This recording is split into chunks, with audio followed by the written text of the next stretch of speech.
Jean-Baptiste Danet, bonjour. Bonjour. Vous êtes président de Croissance Plus depuis 1 an et demi. Oui. En 2 mots, Croissance Plus, c'est quoi? C'est une association de chefs d'entreprise, d'entrepreneurs. Nous sommes 350 entreprises. C'est en chiffre d'affaires de ces entreprises à peu près 10 à 11 milliards d'euros et en nombre d'emplois, 120, 130 000 emplois. Je dirais c'est toute taille, tout secteur, apolitique complètement. Nous avons 2 grandes missions. Faire en sorte que le libéralisme devienne une valeur forte, ancrée de notre pays, la liberté de l'entreprise et d'entreprendre. Et ensuite, donner ou proposer aux entrepreneurs, aux chefs d'entreprise, de la formation, des séances, des rencontres politiques, des rencontres économiques et des rencontres philosophiques. Voilà. D'accord. Donc c'est, disons, particulièrement proactif par rapport à des institutions qui rassemblent beaucoup plus de gens, mais qui n'ont pas ce positionnement vertical, je dirais. Voilà. Je crois que avant d'être vertical, notre positionnement est réellement de mener un combat pour que la liberté d'entreprendre, l'envie d'entreprendre et l'entreprise et le chef d'entreprise soient au cœur de l'actualité de ce pays. Très bien. Écoutez, nous sommes ravis de vous recevoir à l'Académie des sciences et techniques comptables et financières. J'imagine que beaucoup de nos collègues seront intéressés d'avoir les réponses à mes 2 ou 3 petites questions. La première, le CICE. Bon, alors, c'est une initiative qui a été prise il y a déjà maintenant quelques années. Alors, justement, avec le recul, quel est votre bilan du CICE? Est-ce que ça vous satisfait globalement? Est-ce qu'il y a des choses à amender? Est-ce qu'il faut faire autre chose? Voilà. Je crois que sur le CICE, il y a un double éclairage. Et c'est important de revenir un tout petit peu en arrière. Le CICE répond à un besoin impérieux de régler ce problème de compétitivité du coût du travail en France. Bon, c'est jamais qu'un retour de quelque chose que les entreprises avaient payé. Donc nous, on a payé au comptant et on nous a rendu à crédit, je dirais, ce surplus de charges qui a pesé sur la compétitivité des entreprises. Alors, il y a 2 façons de le regarder. Oui, c'était une bonne décision de mettre en place le CICE. C'est encore une meilleure décision que de dire que le CICE maintenant va non plus être un crédit d'impôt, mais va revenir en baisse de charges directe sur le coût du travail. C'est plus simple. D'abord, c'est plus simple. Deuxièmement, c'est plus juste, effectivement. Je crois que là où il ne faut pas, malgré tout, expliquer que c'est un énorme cadeau, c'est que juste, et vous le voyez bien en ce moment, nous sommes les champions d'Europe de la fiscalité ou de la surfiscalité sur l'entreprise. Oui. Donc en fait, c'est un juste retour des choses. Je dirais que à l'intérieur du CICE, il se passe des phénomènes intéressants, c'est-à-dire nous plaidions chez Croissance Plus pour une baisse de charge totale sur les bas salaires, donc sur le SMIC. Donc aujourd'hui, le gouvernement a décidé de monter jusqu'à 3 fois une baisse de charge totale, c'est-à-dire une exonération totale? Oui, alors sur le SMIC, c'est le cas. C'est une exonération quasi totale. C'est même une forme de sponsoring sur le SMIC. Je crois qu'effectivement, ça répond au fait que finalement, ce sont des emplois précaires et qu'il faut quand même veiller à ce que la précarité n'envahisse pas une couche trop importante de notre pays.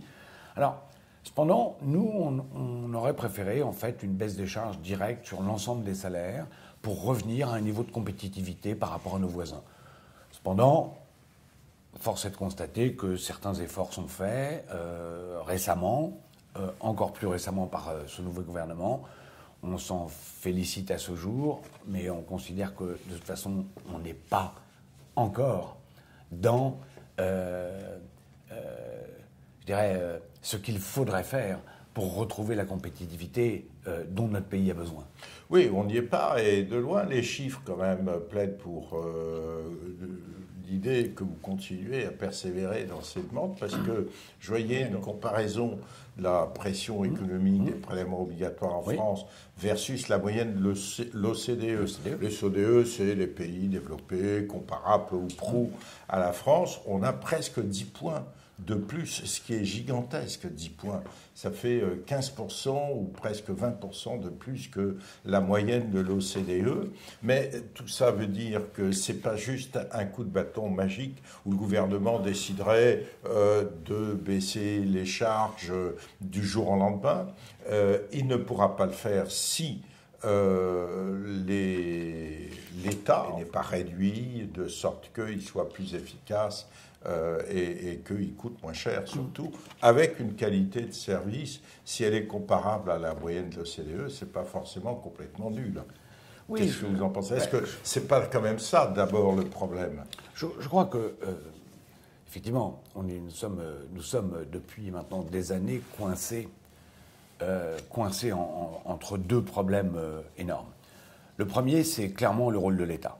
C'est-à-dire, est-ce que l'État doit être aussi imposant, important et on va dire lourd à supporter financièrement? Et finalement, il y a un lien très étroit entre la lourdeur de l'État et la pression fiscale. Oui, voilà. C'est une évidence. Et la deuxième chose, c'est que la pression fiscale rattrapera toujours l'entreprise, le particulier bien évidemment, mais l'entreprise avant tout. Parce que c'est plus facile politiquement. Parce que c'est plus facile politiquement, bien sûr.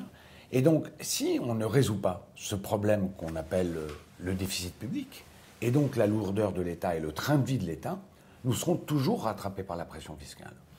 Et en fait, je crois que le calcul est mauvais depuis le départ. Ce calcul qui consiste à dire que l'entreprise est faite pour embaucher, créer de l'emploi, c'est presque une obligation morale. C'est presque une obligation. Et en fait, ce n'est pas ça le sujet. Le sujet, c'est que l'entreprise est là pour créer de la valeur. Il faut juste l'accepter dans ce pays. L'entreprise est là pour créer de la valeur. Le chef d'entreprise est là pour créer de la valeur. C'est un cycle ou un cercle vertueux qui doit s'engager. Quand il y a de la valeur créée, il y a de l'emploi. Quand il y a de la valeur créée, il y a pour l'État un bénéfice parce qu'il y a une contribution de l'entreprise au service de l'État. On a mis un peu les choses à l'envers. Mais on assiste en ce moment à un vent très positif de réforme. En tout cas, il semblerait qu'il y ait une compréhension, une acceptation qu'il faut que tout ça change et que ça ne peut pas durer comme ça. Oui. Est-ce que ça va assez vite? Non. Est-ce qu'il reste toujours dans ce pays, derrière, dans l'arrière-cortex, vous voyez, le fait que finalement, ceux qui gagnent sont là pour payer, que réussir est quand même quelque chose qui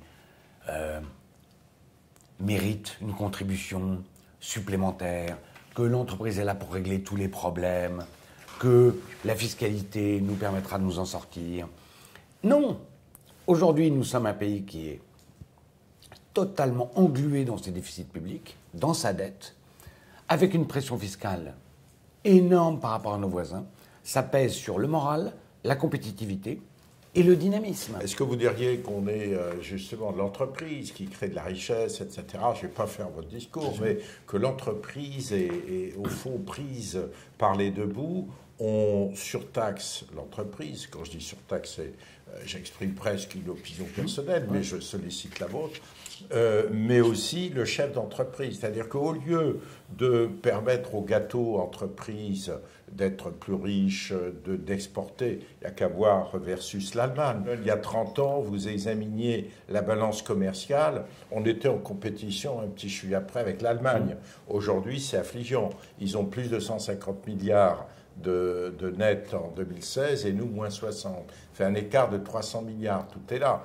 Et donc, est-ce que, justement, avec la politique menée par le président de la République et son gouvernement, il n'y a pas une prise de conscience que l'entreprise, c'est le sentiment que ça donne, en tout cas pour moi, que l'entreprise est un lieu très important de développement social, de développement économique et, comme vous le disiez très bien, du fait qu'elle crée des emplois quand c'est possible, quand elle n'est pas étouffée, de paix sociale au fond. Parce que la question que vous posez est vraiment très très importante. Et une fois de plus, il y a deux réponses à ça. La première, c'est nous, chefs d'entreprise, nous, entrepreneurs de Croissance Plus, comment regardons-nous ce qui est fait par le gouvernement aujourd'hui? Clairement, je vous rejoins, il y a une prise de conscience. Cette prise de conscience, elle s'affiche tous les jours, que ce soit dans les ordonnances travail, même si on aurait souhaité que ça aille plus loin, mais enfin, il n'empêche que ça a été fait, sur la base d'un programme annoncé, ça fait longtemps que ça n'arrivait pas dans notre pays, et deuxièmement, rapidement et de manière assez efficace. Ensuite, il y a les réformes fiscales et les réformes sur l'entreprise qui, une fois de plus, ont été annoncées, ont été menées plutôt vite et plutôt bien. On peut regretter que ça n'aille pas plus loin. Cependant, ça ne va pas plus loin parce que nous sommes toujours menacés par ces déficits et qu'il faut à la fois satisfaire la construction européenne, ou notre rôle dans l'Europe, qui est essentiel par ailleurs, hein, et faire en sorte que notre économie retrouve une forme de compétitivité. Ça, c'est la première question. Donc, on est sur le bon chemin. Il faudrait que ça aille beaucoup plus vite, beaucoup plus loin. Mais nous retrouvons quand même, on le voit bien, nous, dans nos entreprises à l'extérieur, une forme de confiance des investisseurs. La France est de nouveau un pays de l'audace, de la réforme, etc. Donc, oui, la pente est vertueuse. La pente est vertueuse. La deuxième partie de votre question est, à mon avis, essentielle. Nous, entrepreneurs de Croissance Plus, nous pensons que l'entreprise, avec un grand E, et le chef d'entreprise, avec toujours un grand C et un grand E, a un rôle fondamental à jouer dans la maturité de notre société. C'est-à-dire que nous avons un rôle sociétal. Ce rôle sociétal, la conséquence du rôle que nous allons jouer, ce sera l'emploi. C'est ce qu'il y a de plus important, créer de l'emploi. Mais on ne peut pas mettre l'emploi avant la réussite. Il faut arriver dans ce pays à se dire que la réussite, c'est vertueux. Faire vivre son entreprise, c'est vertueux. Et donc créer de l'emploi, c'est vertueux. Et derrière, si vous voulez, ne tombons pas dans cette forme un peu misérable de dire le chef d'entreprise, c'est quelqu'un qui pense à lui et qui pense à son entreprise d'abord. Et d'abord, c'est pas quelqu'un qui pense à lui, mais heureusement. Mais si, il pense à lui. Heureusement qu'il doit penser à son entreprise d'abord. Oui. Parce que ce que nous croyons fermement, c'est que l'entreprise est le dernier pilier d'un modèle sociétal, est le dernier pilier des grandes valeurs des 2000 dernières années qui reste debout et qui continue à jouer son rôle. Vous voyez ? Ah, vous y allez fort, là. Mais non, nous avons... dernières années. Mais regardez. C'est costaud de chez costaud. Mais écoutez, il y a un parallèle assez important. Prenons l'ensemble des piliers des valeurs judéo-chrétiennes. Regardez toutes celles qui se sont effondrées sous nos yeux. On peut parler de la finance, de la religion, de la place de marché, de l'éthique de la ville, etc. Bon, toutes ces grandes valeurs, je veux dire, vraiment, avec lesquelles nous sommes nés, avec lesquelles des dizaines, des centaines de générations ont été éduquées. Regardez aujourd'hui, celle qui tient, celle qui continue à jouer son rôle, celle qui rassemble les gens, leur permet de vivre, de se rencontrer, d'avoir une famille, d'avoir un travail, de pouvoir gagner sa vie dignement. C'est l'entreprise qui joue ce rôle-là. C'est aujourd'hui pour nous, et c'est ça qu'il faut protéger. L'entreprise est un pilier de la valeur sociétale, c'est l'engagement du chef d'entreprise, c'est celui qu'il doit respecter. Et c'est également la raison pour laquelle nous souhaitons plus de liberté. Pas plus de liberté pour faire n'importe quoi, plus de liberté pour jouer notre rôle. Voilà. Donc c'était la deuxième partie de votre question. Je vous suis assez sur ce point, plus de liberté, pas la sauvage comme aux États-Unis, mais avec quand même des options sociales, de respect, etc. Alors la dernière question, vous l'avez dit à plusieurs reprises, ça va dans le bon sens, peut-être pas au rythme qu'on souhaiterait, mais il faut comprendre que tout n'est pas facile, etc.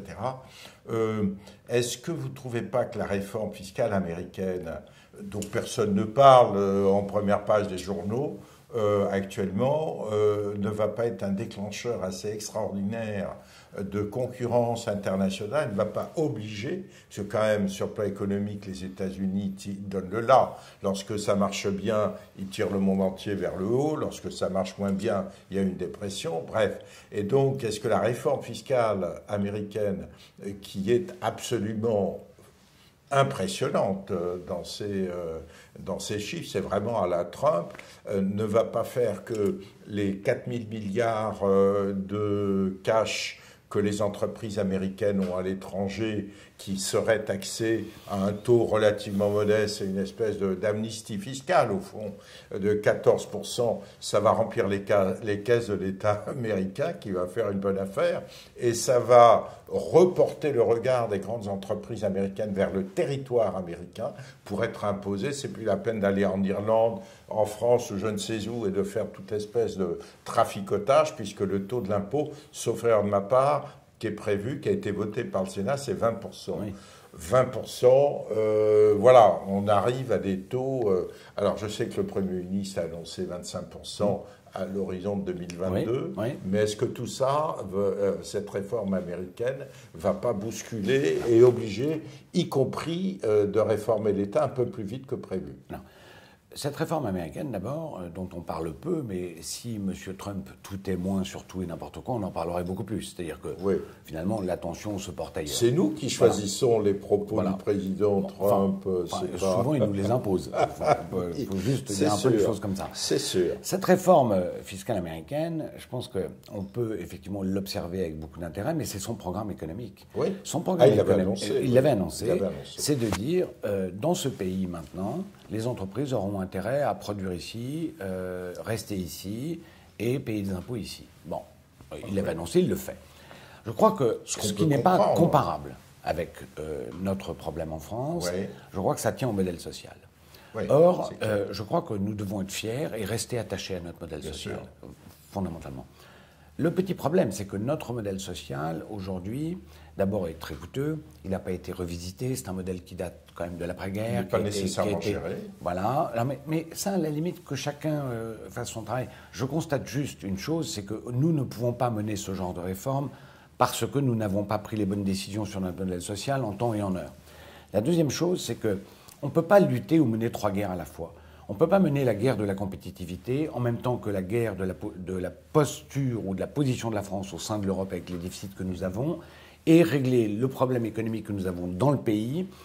Et ça passe par la désertification de certaines régions, ça passe par un chômage de masse, alors qu'en Europe, on voit bien qu'on est quand même les seuls dans cette situation-là, avec un coût du travail qui est plus élevé qu'ailleurs, etc., etc. Donc, si vous voulez, les États-Unis n'ont pas ce problème-là. Ils n'ont pas ce modèle social-là. Je ne dis pas que c'est mieux ou moins bien. Je dis que nous ne pouvons pas le faire. Cependant, il serait important de se donner les moyens, et peut-être c'est la bonne nouvelle, c'est que peut-être avons-nous le sentiment en ce moment que nous avons un exécutif qui souhaite se donner les moyens. Il le fait dans un ordre qu'il avait annoncé. À ce jour, les promesses sont tenues. Nous pouvons déplorer que ça n'aille pas assez vite, mais nous considérons qu'il y a un chemin qui est pris et qui est un chemin qui va donner plus de liberté. Et le dernier point, c'est le rôle de l'État. Je crois qu'il faut que, et d'ailleurs on en parle un peu depuis quelques jours, toutes les réformes qui vont être engagées, notamment sur le droit à l'erreur, sur vraiment le rôle de l'État, de savoir ce qu'il doit continuer à faire et à payer ou à ne pas faire et à le laisser faire. Je crois que cette réforme va être extrêmement importante, quasiment aussi importante que la réforme qui a lieu en ce moment, qui est formation professionnelle, apprentissage et assurance chômage, qui sont quand même les 3 points qu'il faut régler dans notre pays. Il n'y aura pas de réconciliation de ce pays si on ne règle pas ces 3 points-là. Voilà. Et après, on pourra travailler sur une forme de régulation de notre modèle social, auquel nous, entrepreneurs de Croissance Plus, sommes également très attachés. Bien sûr. Merci pour cette dernière réponse. Ma question n'était pas il faut faire comme Trump aux États-Unis, mais quelles sont les conséquences sur l'Europe? Vous y avez répondu. Ça va avoir des conséquences, mais bien évidemment en termes de compétitivité. Ça va avoir des conséquences importantes en termes de compétitivité. Alors, peut-être, si vous voulez, parce qu'il y a toujours un peu, dans l'économie, il y a toujours un peu de politique et réciproquement. Il y a quand même, au-delà de cette forme de compétitivité presque outrancière annoncée par Trump récemment, il y a également probablement une prise de conscience dans ce pays ou dans les États-Unis qu'il y a probablement à réfléchir à un meilleur usage du monde de façon plus générale et plus globale. Alors, un meilleur usage du monde, oui, c'est-à-dire une forme de responsabilité. On voit bien notamment à quel point les grandes entreprises, les nouvelles entreprises américaines se sont élevées contre le fait que M. Trump quitte l'accord sur le climat, sur le fait que M. Trump prenne des décisions rapides, outrancières. Croyez-vous que ce soit une bonne idée? Je ne vous interromps pas, mais est-ce que les entreprises, est-ce que vous, tout à l'heure, vous dénonciez, je le dis à ma manière, mais au fond c'était ça, vous dénonciez l'emprise excessive du politique et du politico-moral sur l'entreprise dont on voulait faire, ou dont on a réussi à faire en France un espace qui doit obéir à des tas de règles, y compris morales et tout, alors que, vous le disiez très bien, c'est fait pour réussir, et puis après, voilà. Est-ce que l'entreprise doit jouer un rôle politique? Personnellement, je m'interroge, pour ne pas dire je suis très réservé. Mais moi aussi, je crois que je suis très réservé. Voilà. J'espère que j'ai été assez clair dans ma réponse. Je pense, d'abord, je suis très réservé là-dessus. Je pense que le rôle de l'entreprise, c'est de jouer le rôle que doit jouer l'entreprise dans la société. Donc, c'est une entreprise qui a un rôle sociétal. Ce qui n'empêche pas d'être responsable. Ce qui n'empêche pas de réfléchir et de penser. Et ce que je voulais dire, c'est que l'entreprise, dans ce pays que sont les États-Unis, est beaucoup plus forte et beaucoup plus à l'égal du politique, voire décrète l'économie. Le politique l'accompagne. Oui. En France, mais d'ailleurs aux États-Unis, réussir, c'est une vertu. D'accord ? Ce qui n'est pas une vertu, c'est de réussir et de ne pas en faire profiter la collectivité. La collectivité. Bien sûr. En France, nous sommes assis sur une montagne de niches fiscales et de création d'outils de contournement pour éviter d'avoir à contribuer au modèle. C'est ça la différence culturelle. Absolument. Et en fait, si vous voulez, alors que l'État en France, ou la politique en France, la politique, j'appelle la politique, c'est l'État est très dirigiste et met son nez partout. Ce n'est pas le cas aux États-Unis. Aux États-Unis, l'État accompagne l'économie. En France, l'État veut contrôler l'économie. C'est justement ça que je voulais dire. C'est laisser l'entreprise jouer son rôle, demandez-lui ou indiquez-lui la marche à suivre. Et c'est normal de parler, de discuter, et que l'entreprise a un rôle et que l'État soit dans l'encadrement du rôle de l'entreprise, mais pas dans l'imposition, et pas dans la surtaxation, et pas dans l'étouffement du rôle que doit jouer l'entreprise. Monsieur Danet, merci beaucoup. Merci à vous.